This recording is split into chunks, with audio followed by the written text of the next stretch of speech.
So 10ஆம் வகுப்பு கணிதம் புக் பேக் பயிற்சியில் கூடிய கணக்குகளுக்கு நம்ம ஆன்சர் பார்த்துட்டு இருக்கோம். ஸோ அதில் வந்து அடுத்த பயிற்சி அணிகள் பார்த்தலாம் 3.17. ஸோ 3.17 பக்கம் எண் வந்து 146, பக்கம் எண் வந்து 146. நம்ம இந்த அணிகள் பார்க்கறதுக்கு முன்னாடி இதை பற்றின ஒரு சின்ன ஒரு தகவல்களை நம்ம தெரிஞ்சுக்கிட்டோம். அதை ரிவிஷன் பண்ணிட்டு போயிடலாம். ஓகேவா? ஸோ ரொம்ப எளிமையான கணக்குங்க. இதை ஈஸியாக புரிஞ்சிக்கலாம். ஓகேங்களா? ஸோ இது பக்கம் 137 பாருங்க. பக்கம் 137 பாருங்க. அறிமுகம் சொல்லி கொடுத்துருப்பாங்க. இதை வந்து படிச்சிங்க. ஓகேங்களா? ஸோ வந்து 12 கதை புத்தகம், 20 நோட்டு புத்தகம், 4 பென்சில், ராதா 27 கதை புத்தகம், 17 புத்தகம், 6 பென்சில், கோகுல் 7 கதை புத்தகம், 11 நோட்டு புத்தகம், 4 பென்சில், கீதா அறிமுகம் வச்சிருக்காங்க. இப்போ விவரம் வனிதா, ராகுல், அப்போ அவங்க பேர் எழுதிட்டு கதை புத்தகம், நோட்டு புத்தகம், பென்சில். ஸோ வனிதா வச்சிருக்காங்க 12 கதை, 20 நோட்டு, 4 பென்சில். அதே மாதிரி எல்லாத்தையும் ஃபில் பண்ணிருக்கோம். இப்போ படுத்தா நிறைஞ்சு வயிறு நிறைஞ்சா நம்ம படுத்துறோம். அப்போ படுத்திருந்தா அதாவது கிடைமட்டமா இருந்துச்சுன்னா இப்படி வந்துச்சுன்னா நிறை அப்படி ஞாபகம் வச்சுங்க. படுத்தா சாப்பிட்டா படுப்போம். அப்போ நிறையணும், வயிறு நிறையணும். நிறைஞ்சா படுத்தா நிறை, அதாவது கிடைமட்டமாக இருந்தால் நிறை, நின்றுட்டு இருந்தால் நிரல். நிழல் இப்போ இருக்கும், நின்றுட்டு தான் இருக்கும். அந்த மாதிரி நேராக இருக்கிறது நிழல், செங்குத்தாக இருந்தால் நிரல், நேராக இருந்தால் நிரல், கிடைமட்டமாக இருந்தால் நிறை, படுத்திருந்தால் நிறை. அப்போ இது நிறை, இது நிரல், நிறை நிரல். நல்லா பதிவு வச்சிங்க. கிடைமட்டமாக இருந்தால் சாப்பிட்ட உடனே நிறைவாக சாப்பிட்டோம்னா படுத்துருவோம். அப்போ நிறை படுத்திருக்கோம், நிறை படுத்திருப்போம், நிரல் நின்றுட்டுருப்போம். நிழல்னு வச்சாலும் சரி புரிஞ்சுக்கிறதுக்காக. நிரல் எப்படி இருக்கும்? நின்றுட்டு இருக்கும், நேராக இருக்கும், ஸ்ட்ரைட்டாக இருக்கும், வெர்டிகலாக இருக்கும், அப்படி ஹரிசாண்டலாக இருக்கும், கிடைமட்டமாக இருக்கும், படுக்கை மட்டமாக இருக்கும். அது நிறை படுக்கையாக இருக்கும், நிரல் நேராக இருக்கும். இது வந்து ஏன் திரும்ப சொல்கிறோம்னா இதுதான் அடிப்படை மேட்ரிக்ஸில். ஓகேவா? ஸோ இது வந்து முதல் நிறை, இரண்டாவது நிறை, மூணாவது நிறை, நாலாவது நிறை, வரிசை அப்படின்னு சொல்லுவாங்க. அதான் இது முதல் நிரல், இரண்டாவது நிரல், மூணாவது நிரல். அதாவது புத்தகம் மட்டும்னா இது. அடுத்தது கதை என்ன, நோட் என்ன, பென்சில் என்னன்னு சொன்னால் அது நிறை. ஸோ இந்த மாதிரி ஞாபகம் வச்சுக்கணும். ஸோ அணிகள் அப்படின்னா என்னன்னா செவ்வக அடுக்கு அமைப்பு வந்து அணி அப்படின்னு சொல்கிறோம். கிடைமட்டத்தில் உள்ள அடுக்கு நிறை, செங்குத்து மட்டத்தில் இருக்கிற நிரல். நான் சொல்லல படுத்திருந்தா நிறை, நின்றுட்டு இருந்தா நிரல், அப்படி ஞாபகம் வச்சுக்கலாம். அடுத்து வரிசை அப்படின்னு சொல்லுவாங்க. அதாவது இப்போ எத்தனை 5 அணிகள், அதாவது ஸ்கொயர் பிராக்கெட் இருக்கும், எத்தனை உறுப்பு இருக்கு, 1 2 3 4 இருக்குன்னு சொல்லலாம். அப்போ இதுக்கு வந்து ஒரு காமன் டேர்ம். அதாவது இங்க பாருங்க, ஃபர்ஸ்ட் டேர்ம் வந்து இப்போ என்ன இருக்கலாம். இப்போ இது வந்து sin θ, இங்க வந்து 1 இருக்கு, அடுத்து வேற எத்தனை நம்பர் இருக்கலாம், இங்க பாருங்க வேற எத்தனை நம்பர், இங்க அந்த மாதிரி எப்படி இருக்கலாம். அப்போ காமனா ஒரு பேர் வைக்கணும் இல்லையா? ஒரு ஸ்கூல் அப்படிங்கிறோம் இல்லையா? அந்த மாதிரி A11 A12 இது முதல் நிரல், முதல் நிறை. ஃபர்ஸ்ட் வந்து நிறை பாருங்க, இது முதல் நிறை, இது இரண்டாவது நிறை, அதான் A2. 1 அப்படிங்கிறது நிரல். ஓகேவா? ஃபர்ஸ்ட் வந்து நிறை, ஃபர்ஸ்ட் வயிற்று சோறு வேணும். அப்போ 1 ஞாபகம் வச்சுக்கணும். இது 1 நிரல்னா ரெண்டாவது வருது நிரல், செங்குத்தா வருது. ஓகேங்களா? அது நிரல். ஃபர்ஸ்ட் வந்து நிறை, ரெண்டாவது நிரல். முதல்ல சாப்பிட்டு படுத்துறோம் அப்படி சொல்றோம் இல்லையா? அதனால A11 A12 அப்படியே போயிட்டே இருக்கும், A21 A22 அப்படியே போயிட்டே இருக்கும். இப்போ இது தெளிவா புரியுது இல்லையா? A11 A2 அப்படிங்கிறது உறுப்புகள். A1 வந்து அணிந்து முதலாவது நிறை, முதலாவது நிரல் ஓடத்துல உறுப்பு. A11 என்ன? முதலாவது நிரையில முதலாவது நிரல்ல இருக்கக்கூடிய முதல் நிறை, அடுத்த நிரல் அப்படி ஞாபகம் வச்சுக்கணும். ஸோ இதெல்லாம் சொல்லிருப்பாங்க நினைக்கிறேன். இது வந்து AIJ காமன் டேர்ம். ஒன்று சப்ஸ்டிட் பண்ணி பாருங்க, அப்படி இருக்கும். இதுனா ரெண்டு எத்தனை உறுப்பு இருக்கு அப்படின்னு சொல்றாங்க. ஸோ இந்த மாதிரி தான் வரும். இப்போ A11 எத்தனை உறுப்பு இருக்கு? 1 2 3 4 இருக்கு சொல்லுவோம். அப்போ A11 A12 A21 A22. அப்போ எங்க 1 1 எங்க 2 ஞாபகம் வச்சுக்கணும். ஃபர்ஸ்ட் வந்து நிறை, அப்போ A11 அப்படி சொல்றோம். இப்போ 2, மொத்தம் எத்தனை இருக்கு? 2க்கு 2 உறுப்பு. இந்த பக்கம் 2, இந்த பக்கம் 2, 2. இந்த பக்கம் இருக்கு 1 2 3. அப்போ 3. ஃபர்ஸ்ட் வந்து நிறை தான் சொல்லணும். ஃபர்ஸ்ட் சாப்பாடு அப்படி ஞாபகம் வச்சுக்கணும். 3க்கு 2 ரைட்டா? 3க்கு 2. ஃபர்ஸ்ட் 3 வருமா 2 வருமா சந்தேகமே வேண்டாம். முதல்ல சாப்பாடு நிறைக்கணும், வயிற்று நிறைக்கணும். வயிறு தான் முக்கியம், சோறு தான் முக்கியம். அப்போ நிறை தான் ஃபர்ஸ்ட் வரணும். நிரல் சாப்பிட்ட வாட்டி தான். நிரல்னா நிகழ்ச்சின்னு ஒரு அர்த்தம் இருக்கு இல்லையா? நிரல் தான் நிகழ்ச்சி அப்படிங்கிற அர்த்தம் இருக்கு இல்லையா? அப்போ சாப்பிட்டு போய் நிகழ்ச்சி பார்க்கலாம். சாப்பிட்டு போய் இப்போ கல்யாணத்துக்கு போகிறோம், சாப்பிடாம போய் நம்ம ஃபங்க்ஷன் பண்ணுவோம். நேராக சாப்பிட்டு முடிச்சுட்டு ஃபங்க்ஷன், அதுதான் சாப்பிட்டு முடிச்சுட்டு ஃபங்க்ஷன். அப்போ ஃபர்ஸ்ட் நிறை, ரெண்டாவது நிரல். ஓகேவா? இதெல்லாம் உங்களுக்கு தெரியும். A11 இது A21 A31 இதெல்லாம் அப்படி எங்க டேர்ம் போட்டுருக்காங்க, அப்படி பார்த்துங்க. இதில் நிறைய வெரைட்டி இருக்கு, வெரைட்டியாக இருக்கும். இங்க பாருங்க, ரோ மேட்ரிக்ஸ் நிறை அணி, அதாவது நிறை மட்டும் இருக்கும் பாருங்க, கிடைமட்டமா இருக்கு, சாப்பாடு மட்டும் இருக்கும் போல. அதான் A11 A12 A13 இது எல்லாமே 1 × n. அப்போ n வந்து என்ன தெரியாது, எத்தனை வேணா நிரல் இருக்கலாம். ஓகேவா? அந்த வனிதா பேசணும் மட்டும் இருக்கலாம். அந்த மாதிரி நிரல் அணினா ஒரே ஒரு காலம் மட்டும், அது புத்தகம் மட்டும் இருக்கலாம். அந்த மாதிரி நிரல் அணிங்கிறது நிரல் வெக்டார், காலம் வெக்டார் அப்படின்னு சொல்றாங்க. இது பார்த்தோம் அப்படின்னா 1 2 3 நிறை ஒரே ஒரு நிரல் தான். அப்போ ஃபர்ஸ்ட் நிறை தான் வரும். அப்போ 3க்கு 1 இது எத்தனை? 2க்கு 1, அதாவது 2க்கு 1 அப்படின்னா 2 × 1 அப்படி வச்சுக்கோம். ஸோ n × 1 சதுர அணி அப்படின்னா எல்லாமே 2க்கு 2 3க்கு 3 3க்கு 3 உறுப்பு அந்த மாதிரி. ஸோ இந்த மாதிரி வருது. ஸோ அதெல்லாம் இதெல்லாம் படிச்சிங்க, ஸ்டேட்மெண்ட்லாம் படிச்சிங்க. ஓகேவா? வரையெல்லாம் படிச்சிங்க. அடுத்து மூலைவிட்டம். மூலைவிட்டத்தில் மட்டும் ஒரு ரூம் தான் மூலைவிட்டம். ஸோ டயக்ராமில் மட்டும் நமக்கு உறுப்புகள் இருக்கும், இதெல்லாம் 0 இருக்கும். திசையிலி அணி அப்படின்னா ஒரு மூலைவிட்டம் முதன்மை மூலைவிட்ட உறுப்புகள் அனைத்து சமமாக இருந்தால், இங்க பாருங்க மூலைவிட்டம்னா சமமாக இல்லாமல் இருக்கும். ஆனால் மூலைவிட்டம் மட்டும் உறுப்பு இருக்கும், ஆனால் சமமாக இல்லாமல் இருக்கும். அது மூலைவிட்ட அணி. சமமாக இருந்துச்சுன்னா திசையிலி அணி. ஸோ அதாவது எந்த திசைக்கு போனாலும் ஒரே மாதிரி தான் இருக்கும்னு சொல்றாங்க. திசையிலி அது திசை கிடையாது, இப்படி வந்தாலும் இப்படி வந்தாலும் அப்படி. அடுத்தது சமணி அல்லது அலகு அணி, யூனிட் மேட்ரிக்ஸ் 1 0. அதாவது மூலைவிட்டத்தில் அணிகளே வேற உறுப்பு இருந்தால் மூலைவிட்ட அணி, ஒரே மாதிரி உறுப்பு இருந்தால் திசையிலி அணி, 1 மட்டும் இருந்தால் சமணி அணி. ஓகேவா? எல்லாமே பூஜ்ஜியமாக இருந்தால் பூஜ்ஜிய அணி. முடிஞ்சது. அடுத்தது இம்பார்ட்டன்ட்டா டிரான்ஸ்போஸ், நிரல் நிறை மாற்ற அணி. நிறை அதாவது படுத்துட்டு இருக்க எழுதி போடுறோம், நிரலை நிறைய மாற்றோம். அப்போ 5 பாருங்க, இங்கே வந்து இங்கே 3 இருக்கு, அப்போ இங்கே 3 இருக்கு, -1 இங்கே -1 வந்துடும். A13 இருக்கிறது A31 மாறிடுது, A21 மாறிடுது இல்லையா? ஸோ அந்த உறுப்பு வந்து சேஞ்ச் ஆகிடும், இன்டர்சேஞ்ச் பண்ணுறோம். இப்படி இருக்கிறத அப்படி நிறுத்துறாங்க. இப்போ 2 9 இங்கே வந்து 1 4 இப்படி வந்து அது 3 × 3 தான். இதை வந்து மாற்றோம் அப்படின்னா என்ன ஆகும்? 1 2 3 2 இருக்கா? அப்போ என்ன ஆகும்? 2க்கு 3 ஆயிடும். ரைட்டா? இதுதான் ஞாபகம் வச்சுக்கணும். ஸோ இப்படி வந்தால் இப்படி வந்தால் வரிசைகள் ஞாபகம் வச்சுக்கணும். ஓகேவா? So A transpose whole transpose ஒன்றும் இல்லை, இப்படி இருக்க பேனா இப்படி திருப்பி மறுபடியும் திருப்பி என்ன ஆகும்? அதே தான் வரும். அந்த மாதிரி வச்சுக்கோங்க. திருப்பி மறுபடியும் திருப்பி முக்கோண ட்ரையாங்கிள் அணி. ஒரு சதுர மூலைவிட்டத்துக்கு மேலே உள்ள உறுப்புகள் அனைத்தும் பூஜ்ஜியமாக இருந்துச்சுன்னா, ஸோ இதை பாருங்க, இந்த இடத்துல இப்படி இருந்துச்சு முக்கோண அணி. ரைட்டா? முக்கோணமா இருக்கா? அது முக்கோண அணி. அவ்வளோதான். இது முக்கோணமா இருக்கா? அது முக்கோண அணி. சம அணினா 2 வேல்யூ சமமாக இருந்துச்சுன்னா அது சம அணின்னு சொல்லுவாங்க. இப்போ இதோட வேல்யூ இதோட சமமாக இருந்துச்சுன்னா சம அணி. எதிர் அணினா ஆப்போசிட்டா இருக்கும். 2 -2 4 -4 -9 வரிசையாக சமமாக இருக்கும். ஓகேவா? 2க்கு 3 தான். உறுப்புகள் வந்து சமமாக இருக்கும், ஆனால் குறிகள் மாறி இருக்கும். அதான் நெகட்டிவ் மேட்ரிக்ஸ் எதிர் அணி. ஓகேங்களா? அவ்வளோ. ஸோ இப்போ நம்ம எடுத்துக்காட்டு கொடுத்துருக்காங்க, அதை கொஞ்சம் பார்த்து படிச்சிங்க. ஸோ இப்போ வந்து நம்ம என்ன பண்ணலாம்? பயிற்சிக்குள்ள போயிடலாம். ஓகேவா? ஸோ இதை பார்க்க தேவை எடுத்துக்காட்டு நீங்கள் கொஞ்சம் படிச்சிருக்கீங்கன்னு நினைக்கிறேன். ஸோ ஒத்த உறுப்புகள் சமம், அதெல்லாம் வந்து A - B இதெல்லாம் 1 இதெல்லாம் பார்த்தா ஈஸியாக புரிஞ்சிடும். நம்ம பயிற்சிக்குள்ள ஆன்சர் மட்டும் பார்த்தலாம். ஸோ ஒரு மேட்ரிக்ஸ் பெருசாக ஒரு மேட்ரிக்ஸ் கொடுத்துருக்காங்க. 1 உறுப்புகள் எண்ணிக்கை காண்டு, 2 அணி வரிசை காண்டு, 3 இந்த உறுப்புகளை எல்லாம் எழுத சொல்லியிருக்காங்க.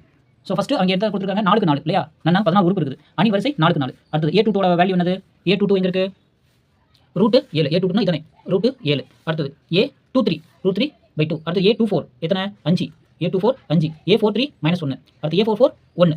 ரைட்டா? ஸோ A22 ரூட் 7 A23 அந்த 5 ஞாபகம் வச்சா போதும். ரொம்ப simple. A23 root 3/7 A24 5 A34 0 A43 -11 A44 1. அடுத்து ரெண்டாவது சமயம் எடுத்துக்காங்க 18 உறுப்புகளை கொண்ட ஒரு அணிக்கு எவ்வகை வரிசையில் இருக்க இயலும் ஓர் அணியின் உறுப்புகளின் எண்ணிக்கை 6 எனில் அவ்வரிசையில் இருக்க இயலும் அப்படின்னு எவ்வகை வரிசையில் இருக்க இயலும் கேட்டாங்க. 18 உறுப்புகள் கொண்ட அணியின் வரிசையில் வந்து 1க்கு 18 இருக்கலாம். அதாவது ஒரே ஒரு நிறை அப்படியே ஸ்ட்ரெயிட்டா நிறைய இருக்கலாம். இல்லைன்னா 2க்கு 9 இருக்கலாம். 3க்கு 6 இருக்கலாம். இந்த பக்கம் 3 இந்த பக்கம் 6 அந்த மாதிரி வருது. 6க்கு 3 இருக்கலாம். 9 இதோ ஃபேக்டரைசேஷன் தான் வேற ஒன்றும் இல்லை. என்ன கேட்டிருக்காங்க எவ்வகை வரிசைகள் என்ன எத்தனை உறுப்புகள் இருக்குன்னு இல்லையா அதுதான். ஸோ அப்போ 1க்கு 18 இருக்கலாம். அது 1 அப்படிங்கிற நிறை இது நிறை இல்லையா அதை வச்சுக்கலாம். 1 18 2 9 3 6 6 3 9 2 18க்கு 1 இப்படிலாம் இருக்கலாம். ஒரு அணியின் உறுப்பு எண்ணிக்கை 6 அப்படின்னா ஸோ அணியின் உறுப்பு 6 அப்படின்னா அவர் 1க்கு 6 இருக்கலாம். 2க்கு 3 3க்கு 2 6க்கு 1. ஸோ இவ்வளோ ஆன்சர். ஓகே.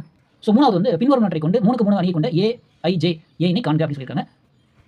ஓகேவா? ஸோ இந்த இதை 3 வரிசை கொடுத்துட்டு இந்த ஒரு வேல்யூ கேட்குறாங்க. AJ என்னது y - 2j I - 2j அப்போ ஐக்கு 1 சப்ஸ்டிட் பண்ணா ஜேக்கு 1 சப்ஸ்டிட் பண்ணா ஐக்கு 2 அந்த மாதிரி வேல்யூ சப்ஸ்டிட் பண்ணிட்டு போயிட்டு இருக்கணும். இது 1 அப்புறம் இது 1 இதே மாதிரி ஐக்கு 1 இதுக்கு 1 அந்த மாதிரி சப்ஸ்டிட் பண்ணி காமிக்கணும். ஸோ அவங்க ஃபர்ஸ்ட் கொடுத்துருக்கிறது என்ன அப்படின்னா I - 2j அப்போ ஐக்கு 1 ஜேக்கு 1 அப்போ என்ன 1 - 2 வந்துருமா? ரைட்டா? மாடுலஸ் ஆஃப் 1 - 2 × 1 அதாவது மேட்ரிக்ஸ் எப்படி இருக்கும்? ஸோ இப்படி தான் இருக்கும் இல்லைங்களா? A11 A12 A13 A21 A22 A23 A32 A31 A32 A33. So இதான் நம்ம கண்டுபிடிக்கணும். அப்போ ஃபர்ஸ்ட் உறுப்புக்கு என்ன கண்டுபிடிக்கணும்? A11 சப்ஸ்டிட் பண்ணுறோம். கரெக்டா? ஸோ அப்போ என்ன ஆகும்? 1 - 2 × 1 ஈக்குவல் டு 1 × 1 ஏதோ மல்டிபிள் பண்ணுறோம் இல்லையா? ஸோ அப்போ 1 தான் கிடைக்கும். ஸோ இது என்ன அப்படின்னா I - 2j அதான் கேட்டிருக்காங்க. இங்கே எழுதிக்கலாம். இப்போ ஞாபகம் இப்போ கரெக்டாக இருக்கும். ஐனா என்ன 1 ஜேக்கு வேல்யூ 1. ஸோ 1 - 2 1 அடுத்தது 1 - 2 × ஜேக்கு என்ன பண்ணுறோம் 2. ஓகேவா? ஸோ அப்போ ஐயோட வேல்யூ ஏன்னா இங்கே இதுதானே IJ இதுதானே IJ ஃபர்ஸ்ட் நம்மளுக்கு என்ன இந்த வரிசை தானே வேணும். இதை தான் கண்டுபிடிக்கிறோம். அப்போ A11 A12 A13 அப்போ ஐயோட வேல்யூ 3மே 1 1 தான் இருக்கும். ஜேயோட வேல்யூ 1 2 3 மாறும். அவ்வளவுதான். ஸோ 1 - 2 2 4 அப்போ ஆன்சர் 3. அடுத்தது இது 1 இது 3 ஜே வந்து 3 அப்போ 1 - 2 × 3 அப்போ -2 6 அப்போ -5. ஸோ இங்கே ஏன் மைனஸ் சொன்னால் மாடலஸ் எடுத்தால் மைனஸ் ப்ளஸ் ஆகிடும். ப்ளஸ் ப்ளஸ் தான் இருக்கும். ஓகேவா? அதனால அதான் அதோட பவர் மாடலஸ். அவங்க கொடுத்துருக்க சிம்பிளை பாருங்க மாடலஸ். இந்த சிம்பிள் பேர் மாடலஸ். இது மேட்ரிக்ஸ் கிடையாது. ரைட்டா? இந்த மாதிரி கொஞ்சம் வளைஞ்சிருந்தா தான் சதுரத்துக்கு அந்த ஸ்கொயர் பிராக்கெட் இது வந்து மாடலஸ் அப்படின்னு சொல்லுவாங்க.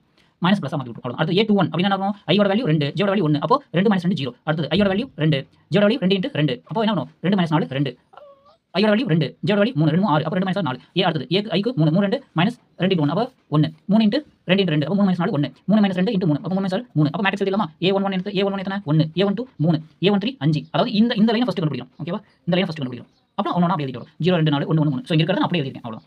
ஸோ அடுத்து அதே போல தான் AIJ கொடுத்துட்டு I + j whole cube / cube அப்போ A11 என்ன ஆகும்? இதுக்கு 1 இதுக்கு 1 அப்போ 2 கியூப் 2 கியூப் எத்தனை 8 நமக்கு தெரியும் 8/3. அடுத்து 1 2 அப்போ இங்கே என்ன ஆகும்? 3 கியூப் 3 9 9 27 அப்போ 3 அடிச்சா 9 A13 1 + 3 கியூப் அப்போ 4 4 கியூப் எத்தனை 16 16 64 சொன்னா 16 × 4 அப்போ இதை வந்து பிரிச்சலாமா 10 + 6 அப்போ 40 6 24 64. ஸோ அந்த மாதிரி சிம்பிள். ஸோ அடுத்து அதே போல A21 அப்படின்னு சொன்னா 2 + 1 அப்போ 3 கியூப் 3 கேன்சல் 9 A22 அப்படின்னா 4 4 கியூப் 64/3 A23 அப்படின்னா 2 + 3 5 கியூப் ஸோ 5 5 25 25 125/3 3 1 அப்படின்னா 3 1 அப்போ 4 கியூப் 64/3 3 2 3 2 5 125/3 இங்க சிம்பிள் பண்ண முடிஞ்சா பண்ணிக்கலாம். அப்படியே விட்டு போயிட்டே இருக்கலாம். A3 3 6 6 36 216 ரைட்டா?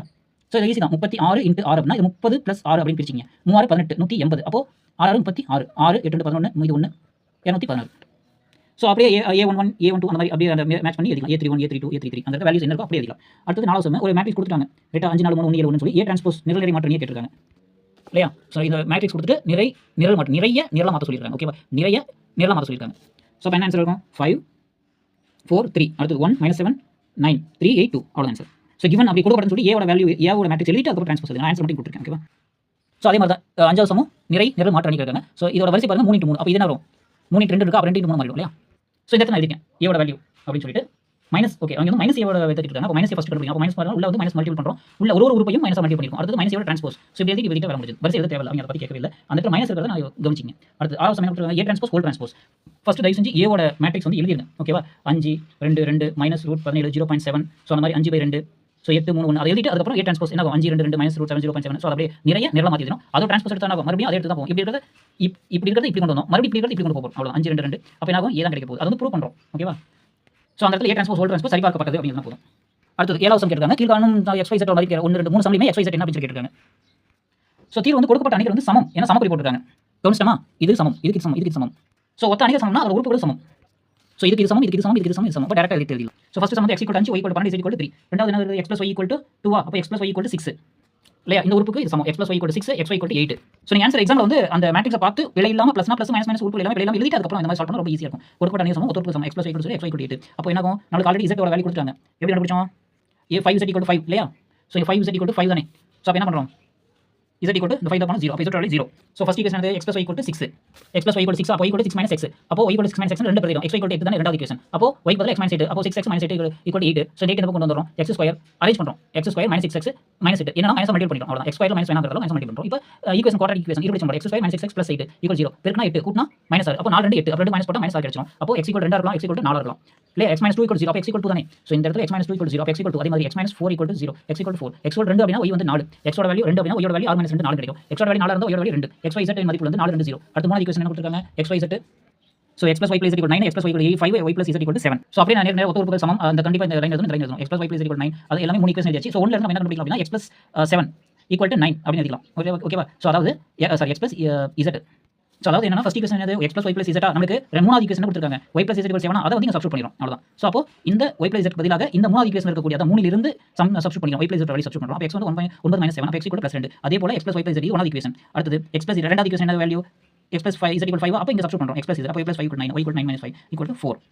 So x equal 2, y equal 4 அப்படின்னு சொல்லி x plus y plus equal 9 அப்படி ஈக்குவேஷன் சப்ஸ்டிட்யூட் பண்றோம்னா z அதை இங்க சப்ஸ்டிட்யூட் பண்ணி பாருங்க. x plus y equal value z equal to 9 minus 6 3.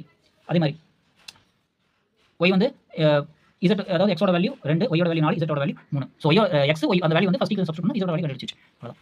So next பார்க்கலாம். ஓகேவா? ஸோ இது ரொம்ப உதவியாக இருக்கும்னு நினைக்கிறேன். ஸோ எல்லா சமம் பார்த்தாச்சு, ஒன்றும் பிரச்சனை கிடையாது. இந்த இதில் என்ன முக்கியமாக கவனிக்கணும்னா டேர்ம்ஸ்லாம் கரெக்டாக எழுதணும். ப்ளஸ்னா ப்ளஸ் மைனஸ் மைனஸ் மற்றபடி எல்லாமே ரொம்ப ரொம்ப சிம்பிளான சம்ஸ் தான். எதுவும் பெரிய விஷயம் ஒன்றும் கிடையாது. ஸோ பார்த்து அப்படி கரெக்டாக எழுதிங்க. தேங்க்யூ.